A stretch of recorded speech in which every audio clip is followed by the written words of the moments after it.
दोस्तों, क्या आपको जुगाड़ू कमलेश याद है? मालेगांव से जुगाड़ू कमलेश। जुगाड़ू कमलेश उर्फ कमलेश नाना साहेब घुमरे का startup KG agrotech shark tank India season 1 का बेस्ट पिच था। अपने फिल्मी अंदाज में उन्होंने शार्क टैंक पर अपना बिजनेस पिच किया था और अपने जोश से सारे शार्क्स का दिल जीत लिया। हालांकि शार्क्स उनसे इम्प्रेस जरूर थे, लेकिन वो इन्वेस्ट करने से हिचकिचा रहे थे। इसके बावजूद पीयूष बंसल ने उन्हें न सिर्फ 10 लाख रुपए का इन्वेस्टमेंट दिया, बल्कि उन्हें 20 लाख रुपए का नो इंटरेस्ट लोन भी दिया। कमलेश की कहानी शार्क टैंक इंडिया की इतनी वायरल सेंसेशन है कि सीजन 1 के 3 साल पूरे होने के बावजूद आज भी लोग पीयूष को जुगाड़ू कमलेश के बारे में पूछते हैं। वो ये पूछ रहे हैं कि क्या आप बता सकते हो कि अभी जुगाड़ू कमलेश क्या कर रहे हैं and what's his position now. Season 1 के बाद जुगाड़ू कमलेश की जिंदगी में भी काफी सारे बदलाव आए। उन्हें अवार्ड से फेलिसिटेट किया गया, वो कई सेमिनार्स में भी जा रहे हैं। इनफैक्ट जुगाड़ू कमलेश और उनके भरोसेमंद साथी नारू को लेंसकार्ट एकेडमी में ट्रेन होने का मौका भी मिला। हमारी केजी एग्रोटेक कंपनी तो बन गई, हमारे प्रोडक्ट पे भी काम चल रहा है, लेकिन बिजनेस को कैसे समझे, बिजनेस कैसे संभाले, ये सभी हम लेंसकार्ट एकेडमी में सीखेंगे। लेकिन सवाल यह है कि उनके बिजनेस का क्या? आज कमलेश कहाँ हैं?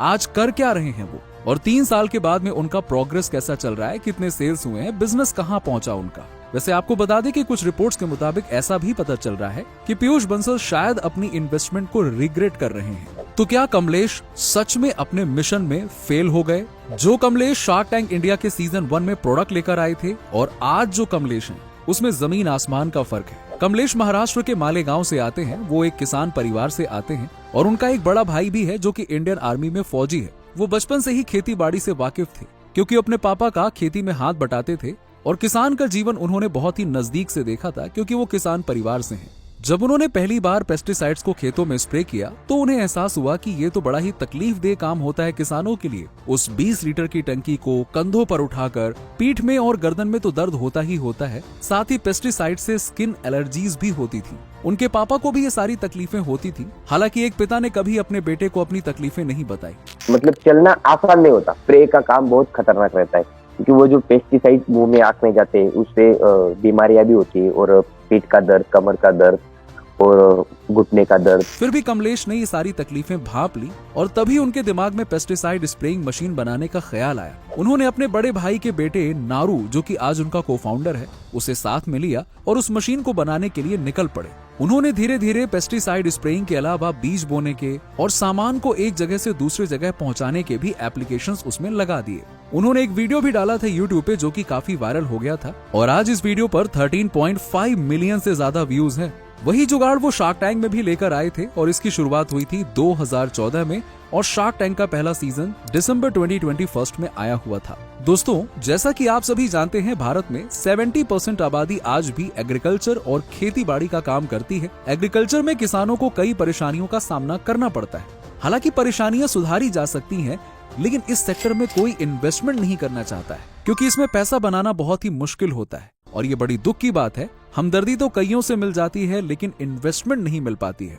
इसीलिए पीयूष के इस डील की वजह से उनकी तुलना श्री रतन टाटा से भी होने लगी और शार्क टैंक इंडिया के सीजन 1 की शूटिंग अक्टूबर 2022 तक खत्म हो चुकी थी और फरवरी 2022 में रिलीज हुआ, जिसमें एक पिच कमलेश का भी था। लेकिन पीयूष बहुत ही अच्छी तरह से जानते थे कि कमलेश का प्रोडक्ट मार्केट में उतरने लायक तो बिल्कुल भी नहीं था। तो पीयूष बंसल की डिजाइन टीम्स मालेगांव गई, जहां पे कमलेश रहता है, जहां उनका घर है। एपिसोड रिलीज होने के कुछ महीने बाद जुगाड़ू कमलेश पर पीयूष ने अपडेट दिया और उनके टीम ने विजिट के पिक्स भी शेयर किए, जहां वो डिजाइन और कार्ड के कंज्यूमर वैलिडेशन पर काम करते हुए नजर आते हैं। लेकिन फिर भी बहुत सारा काम करना अभी भी बाकी था, इंक्लूडिंग डिजाइन ऑप्टिमाइजेशंस और मार्केट टेस्टिंग।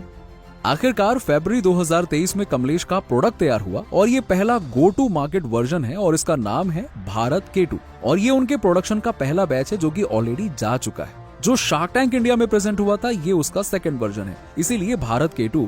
और जो उनका ओरिजिनल नाम था केजी एग्रोटेक, अब कमलेश की कंपनी का नाम है ये, और जो कि आज एक प्राइवेट लिमिटेड कंपनी है। भारत K2 को हालांकि कई फार्मर्स के फीडबैक और टेस्टिंग से इम्प्रूव किया गया और उसके मॉडल्स के कुछ अच्छे फीचर्स भी हैं, जो मैं आपको बता देता हूँ। पहला ये है कि उनका प्रोडक्ट सिर्फ अब ग्राउंड एरिया को कवर नहीं करेगा, वो 10 फीट तक के क्रॉप हाइट तक पहुंच सकता है। जैसे गन्ने के खेत में इतनी हाइट तक पेस्टिसाइड स्प्रेइंग में आसानी होगी। दूसरा है उनके आर्म्स भी एडजस्टेबल हैं ताकि खेत के साइज के हिसाब से नोजल्स के पोजीशन को भी एडजस्ट किया जा सकता है और ऐसे 4 एडजस्टेबल नोजल्स हैं। तीसरा है पीयूष के इंजीनियरिंग टीम की मदद से उन्होंने प्रोडक्ट बॉडी को भी स्टेबलाइज किया और उसे स्टेयर करने के लिए भी मैकेनिज्म बनाया। चौथा है उन्होंने टायर्स को लाइट वेट रखा है जिससे कि वो खेतों में फंसेगा नहीं। पांचवा है उन्होंने स्प्रेइंग प्रेशर को कम ज्यादा करने के लिए प्रेशर वॉल्व्स भी डाले हैं ताकि क्रॉप पर एडिक्वेट स्प्रेइंग प्रेशर हो। और छठवां है इस प्रोडक्ट में 25 लीटर तक का पेस्टिसाइड टैंक फिट बैठ जाएगा। उनका कहना है कि इससे 1 एकड़ की जमीन पर स्प्रेइंग के लिए ज्यादा से ज्यादा आधा घंटा लगेगा, यानी कि 1 दिन का काम 1 घंटे में हो जाएगा, ऐसी उनकी गारंटी है। उनका फर्स्ट बैच उन्होंने लॉन्च कर दिया है जिसमें 2000 पीसेस बेचेंगे। उनके एक पीस को बनाने का कॉस्ट 20,000 रुपए है और वो उसे 25,000 तक में बेचने वाले हैं। कमलेश के मुताबिक उन्हें 10,000 पीसेस के ऑर्डर्स तो ऑलरेडी मिल चुके हैं और तो और उनका ये भी दावा है कि अब वो बल्क में मैन्युफैक्चरिंग करेंगे जिससे कि प्रोडक्शन कॉस्ट 20,000 की जगह 15,000 तक कम हो सकती है। लेकिन कुछ रिपोर्ट्स के मुताबिक ऐसा पता चल रहा है कि पीयूष शायद अपने इन्वेस्टमेंट को लेकर रिग्रेट कर रहे हैं। कमलेश 2014 से इस पर लगे हुए हैं और उनका जो पहला प्रोटोटाइप भी बना था वो 2017 में बना था। उनका फर्स्ट मार्केट वर्जन 2023 में तैयार हुआ और अब हम आ चुके हैं 2025 में। 2023 में कमलेश ने कहा था कि उनका उस साल का रेवेन्यू टारगेट 5 करोड़ का है, मतलब कि 10 साल से कमलेश इसी में लगे हुए हैं। भारत केटू में कई चैलेंजेस हैं, जरा इसके बारे में भी बात कर लेते हैं। पहला, हाई प्रोडक्शन कॉस्ट। उनकी सबसे बड़ी प्रॉब्लम है भारत केटू की हाई प्रोडक्शन कॉस्ट। जैसा कि आप देख ही सकते हैं कि इसे बनाने में 20,000 रुपए लगते हैं और बेचने में 25,000 रुपए। इनफैक्ट जब वो शार्क टैंक पर आए थे तो उनका प्रोडक्शन कॉस्ट था 40 से 50,000 रुपए तक का, तो वहां से तो वो 20,000 पे आए, यानी कि काफी कम हो गया है, लेकिन फिर भी ज्यादा है। Number 2, profitability. सेलिंग कॉस्ट की वजह से प्रॉफिटेबिलिटी में भी काफी चैलेंजेस हैं, जो गाँव में किसानों के लिए बहुत ज्यादा है। शायद किसी बड़े खेत का मालिक खरीद पाए ये प्रोडक्ट, लेकिन छोटी जमीनों में पौधे उगाने वाले किसान नहीं अफोर्ड कर पाएंगे और शायद इसीलिए वो पहले सिर्फ 2000 पीसेस ही लॉन्च कर रहे हैं। इसी कारण भारत केटू को शायद हाई वॉल्यूम सक्सेस नहीं मिल पाएगी। लेकिन इन्वेस्टमेंट करते वक्त ही पीयूष को उतना अंदाजा तो आ ही चुका होगा कि शायद वो भारत केटू जैसे प्रोडक्ट से उतने पैसे ना बना पाए या शायद ना ही बना पाए, क्योंकि बाकी शार्क्स ने भी कहा कि वो कमलेश की मदद तो जरूर करेंगे, जैसे कि उनको ग्रांट्स दिलवाने वगैरह के काम में, लेकिन वो बिजनेस में इन्वेस्टमेंट नहीं करेंगे। और हालांकि वो शार्क्स भी अपने फैसले में सही हैं, लेकिन पीयूष के इन्वेस्टमेंट में हमने हमेशा देखा है कि वो नंबर्स के अलावा रेवोल्यूशनरी प्रोडक्ट्स में भी इन्वेस्ट करते हैं। अगर आप मीडिया के नजरिए से देखेंगे तो दोनों तरफ फायदा ही हुआ है, दोनों, पीयूष को भी और जुगाड़ू कमलेश को भी। जुगाड़ू कमलेश को एक अच्छा इन्वेस्टर मिल गया, मेंटोर मिल गया, उनके अच्छे कनेक्शंस भी बनेंगे, नेटवर्किंग भी होगी और नेशनल टीवी पर आने से पॉपुलैरिटी भी मिलेगी। साथ ही जुगाड़ू कमलेश, जिनको अपने रॉ प्रोडक्ट को छोड़कर कुछ ज्यादा पता भी नहीं था दुनिया के बारे में, उन्हें बिजनेस के फंडामेंटल्स के बारे में पता चला और किसानों के उद्धार के लिए जो वो उत्पाद बना रहे हैं, प्रोडक्ट बना रहे हैं, उसके लिए उन्हें सरकार की तरफ से भी मदद मिलेगी, क्योंकि वो एक सामाजिक मिशन पर निकल पड़े हैं किसानों के लिए। और रूरल एग्रीकल्चर में सरकार की तरफ से कई सारे ग्रांट्स भी मिलते हैं। वहीं दूसरी तरफ पीयूष को भी जनरस शार्क होने का टैग मिल गया। लास्ट टाइम क्या हुआ ना, पिच ऑफ द सीजन थे जुगाड़ू कमलेश, ठीक है, जुगाड़ू कमलेश आई, पीयूष बन गए हीरो। इस बार जुगाड़ू से ऐसा कोई स्मेल भी आती थी ना, हम सारे डूब जाते थे। अगला जुगाड़ू ये है, अरे पैसे ले ले भाई तू पहले। हमदर्दी तो सब दिखाते हैं पर असल में मदद कोई नहीं करता है, जो पीयूष ने किया। लेकिन क्या जुगाड़ू कमलेश की पॉपुलैरिटी और सक्सेस सिर्फ टीवी तक है या वो उनके बिजनेस में भी दिखाई दे रहा है? इसमें एक बहुत बड़ा बिजनेस लेसन भी है और वो है धैर्य।